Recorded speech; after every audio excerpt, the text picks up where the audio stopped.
Hey there, my friends. It's Andy coming to you from Yorba Linda, California. And yes, the Mom's Cabal has struck again with an attack on X, apparently. I got a screenshot that I'm going to share with you in just a minute. But, I just sit here and think, what is it that people, how shallow and how miserable these people must be that they spend their time, you know, researching and looking up actual stories and then trying to figure out how they can change them to give all of you that will listen and that are weak-minded, that will believe what it is they say, and that this takes effort to make up stuff.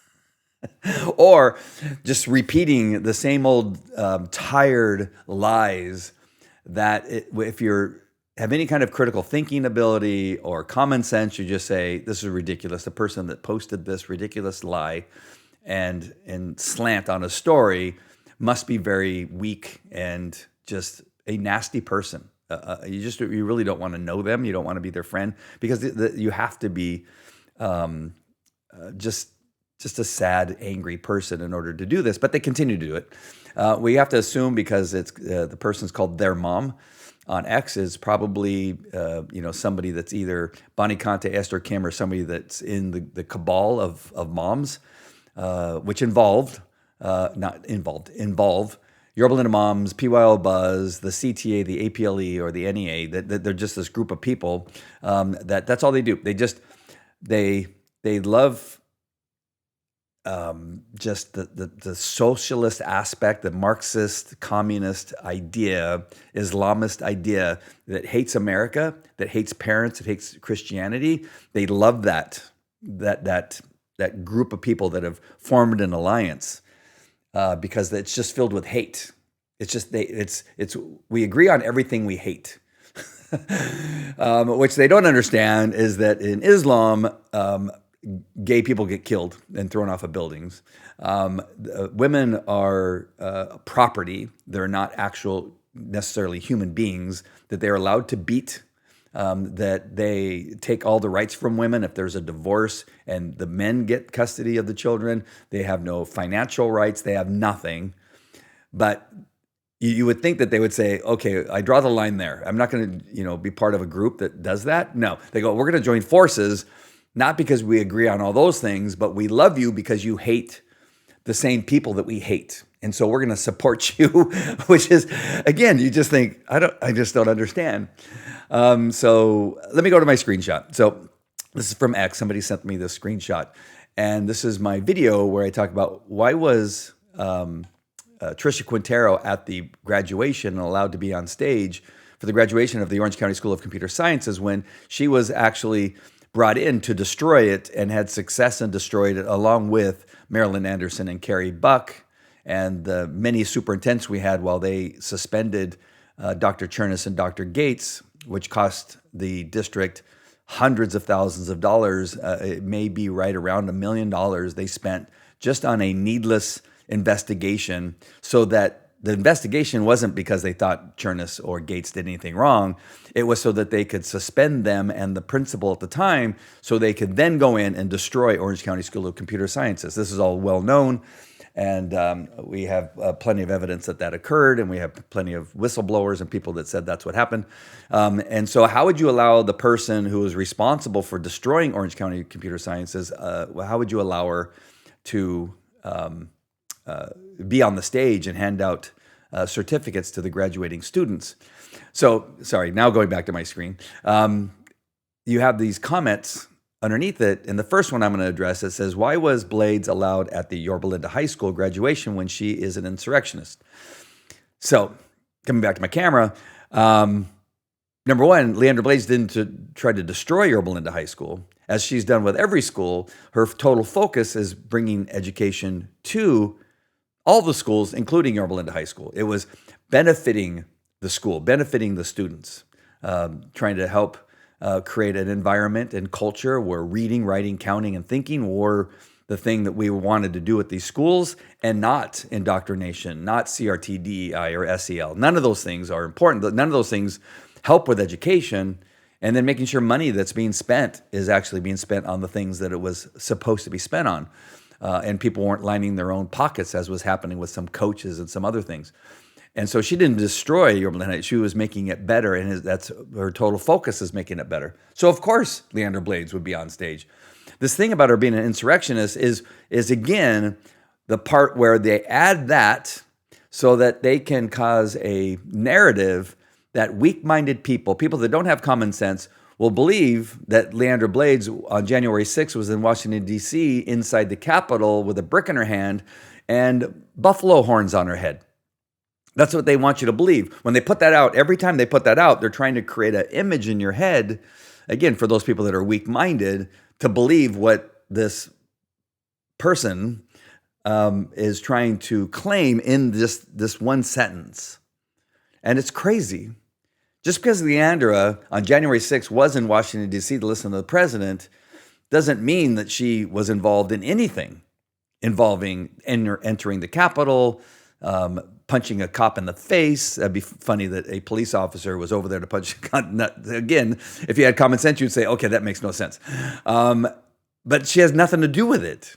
She went there to listen to the president speak. She happened to be there when these other the incident happened with the people, whatever you want to claim that happened, rioting, trespassing into the Capitol, all the things. And the most important thing is that I need to remind you, is that not one single person, including those people that were involved in, beating up on cops, if you want to believe that happened, or entering the Capitol in regards to trespassing, even though they were waving people in. I was a police officer. I don't know that I would ever be able to charge anybody with trespassing if they were invited onto the property of somewhere. And then they say, we invited them on, but then now we want them arrested for trespassing. That you can't do that. But whatever. But none of the people that were in Nancy Pelosi's office, zero people were charged with insurrection. So not even the people that were actively involved in anything in regard to the rioting that happened there on the Capitol, not even them, they are not insurrectionists. So how is it you now are trying to make this claim that Leandra was an insurrectionist when, again, she did not go in, she did nothing violent, there was nothing that she had done? It's only because the mom's cabal wants you to get this idea in your head so that you will spread it out and pass it out to others. And that is their goal. And that is what's happening here. It's crazy. It's what is it? It's June 15th, 2026. It's been years since this happened, but yet they still want to push this narrative. Number one, that an insurrection happened, which didn't. And that Leandra Blades was like the leader of the insurrectionists. That didn't happen, and nobody got arrested for. Crazy. All right, let's go to the second part. And then they do this. They go, at Falco Jimenez, your wife know this guy, Ergen Kainer? And no, we didn't. We don't know that guy, and neither one of us even knew who he was. But apparently he is a minister or a Christian pastor who has what he claims is a history of being Muslim and being a terrorist that then found Jesus Christ. Now, apparently that story is either not true, or there's some arguments as to that, as to why it's not true. And that's as far as we got. We just go, okay, because we're trying to find out, what does that have to do? We don't even know who he is. What does that have to do with anything? And that we're assuming it's an attack because it's a mom cabal member who's posting it, so it can't be nice. We have common sense. And so we go, okay, common sense tells us that this probably isn't nice. And so, again, we look it up and we find out. And I guess what they're trying to do, again, like they're doing with Leandra, is they're trying to say, well, Hedy is either a fake Christian, or she really doesn't have a Islamic past. And both those things are a lie. She is Christian. We just came home from Alabama late last night, where we were speaking at a church. She was speaking at a church, and telling them her testimony and why Islam is the most dangerous thing for not only this country but for our children. And we are in deep, deep trouble. And so she's explaining it all. Why? Because she worked as a counterterrorism expert in the FBI as a Muslim. And so here's this post trying to claim that my wife is not really Muslim. So I'm going to bring in a couple things that are very easy to do. You can do it yourself. But I want to bring onto the screen, if you just simply type into AI, about Hediye Miramati. Now I typed something else different because I was looking for a specific video. So I wrote in there, Hediye Miramati speaks at conference for Chechen president, and then this comes up. So just right off the bat, it says Hediye Miramati, former executive secretary of what? Oh, the Islamic Supreme Council of America. She did speak at the conference, so I don't know why it says she didn't speak, but she did. In her counterterrorism and civil society advisory career. However, she has an extensive background briefing U.S. and international policymakers. And then it goes on to say advisory roles. She previously served as president of the World Organization for Resource Development, which is an Islamic organization. Through this role, she focused on researching, countering, and preventing radicalization through community-based models. And then it goes on to say U.S. government affiliations. She spent decades, what does that say again? Decades as a national security and Islamic relations advisor. Why? Because she was Muslim, working with the FBI and briefing officials from the U.S. Department of Defense and the Department of Homeland Security. And then Islamic background, that would be her Islamic background. Earlier in her career, she studied Islamic law and practiced within the Naqshbandi Haqqani Sufi order, which historically held strong ties to traditional Islamic networks in Eurasia. And so that's another flaw in what they said there. And then it goes on to say Miramati has since transitioned her career away from counterterrorism and government consulting. She is now an outspoken Christian evangelist, author, and host of the Living Fearless devotional, which is she does that with me. All right.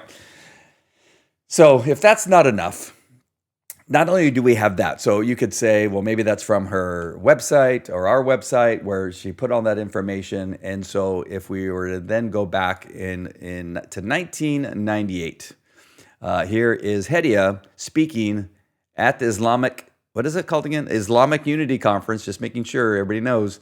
Here she is speaking at the Islamic Unity Conference as a Muslim. The 21st century, God willing, shall be the century of peace. As American Muslims, we should be the pioneers of the peace process which shall permeate the world. The religious and tolerance the American political system provides is the most fertile ground for Islam in the West. We must cherish those privileges and utilize them to perfect our community as citizens of this country, and most of all as Muslims. We need not... So who is she speaking about there? And what is she speaking of doing? Of taking over the world as a Muslim. But the truth of the matter is she was from a Sunni sect, and what they were trying to do is to get the radicalization out of it with no success over the years. Because being a Muslim in the traditional Islamic faith is violent, is not good, is a takeover of the country. And she was trying to tone down some of the more violent parts of Islam, and nobody would have anything with it. The interesting thing to know about this particular conference, there was a time where she and the leader of the sect that she was with was warning the United States about Osama bin Laden and telling them he has plans, and along with the president of Chechnya, that Osama bin Laden has plans to attack the United States, that he has funding and he is now training people to attack the United States. And they said nonsense. The members of the United States government said, nah, you're crazy. That's not going to happen. He's our friend. And she said, and the people around her said, no, you need to understand, he is planning an attack inside the United States, not overseas against United States bases, for instance. No, he's planning an attack that's going to happen in the United States. And they said, you crazy radicals, you need to go away. And then what ends up happening is 9/11. And then they go, hey, you guys are geniuses. As a matter of fact, you guys were heroes for trying to tell us when we wouldn't listen. So that's where Hediye is started. And she has a head cover on. She's talking about Islam as a we Muslims. And that is a really important video for you to understand that that's her there. So that's in 1998. Here she is in 2011, which I'll bring up now. And here is her on this video. That's her name, Hidia Miramati, Religious Liberty in Islam. Modern-day Muslim scholars often repeat the catchphrase, Islam tolerates other religions, but I believe this is an inadequate representation of the faith. Tolerate, as defined in the Webster Dictionary, is to endure, put up with, or to bear. And according to this definition, tolerance allows one to develop only a simple or So again, there she is speaking. I'm not going to play the whole thing, but I want to show you that that's her voice. That's her in a head cover, and that's her speaking on Islam as at the time as an expert. Again, she's in a Sunni sect, which was trying to take out, which would essentially be, as we've learned now, is about 90% of the Quran, because there's not that much of it that isn't talking about a violent takeover of the world. And so she and her group and her cult that she was in at the time were trying to say, okay, let's modernize this religion and see if we can't stop American citizens, children, from deciding to join the military wing of Islam and go overseas to Afghanistan and Iraq and actually die for Islam or blow themselves up as a human bomb. And she was trying to stop that. That's how she started in counterterrorism in the FBI. And so going back to the screenshot of what they're trying to do here, I don't need to show it again, but it's is your wife know this guy, and pointing out this Ergen Canner, is that they're trying to say that my wife, either or both, that she wasn't really Muslim, which I've just showed you that she was, or she's not Christian, which she clearly is, because I'm married. I wouldn't marry a Muslim. She's Christian. We go and speak around churches. She gave her life to Jesus Christ. We go to a Christian church. We're raising Christian families. Our daughter goes to Arizona Christian University. So I don't know what it is that this particular nitwit is trying to say, but this is the reason why we have to do these videos, show their words, show what they're trying to do, and then refute them so that, the few people that do, want to be educated and understand what the truth is, you could see it through the examples I give you. Again, all you need to do is do an AI search, and you'll find much of this information. But a lot of people don't take the time to do that. They just watch videos and think that whatever they're hearing or seeing is the truth. All right, my friends. That's it. Just wanted to clear things up. Talk to you later.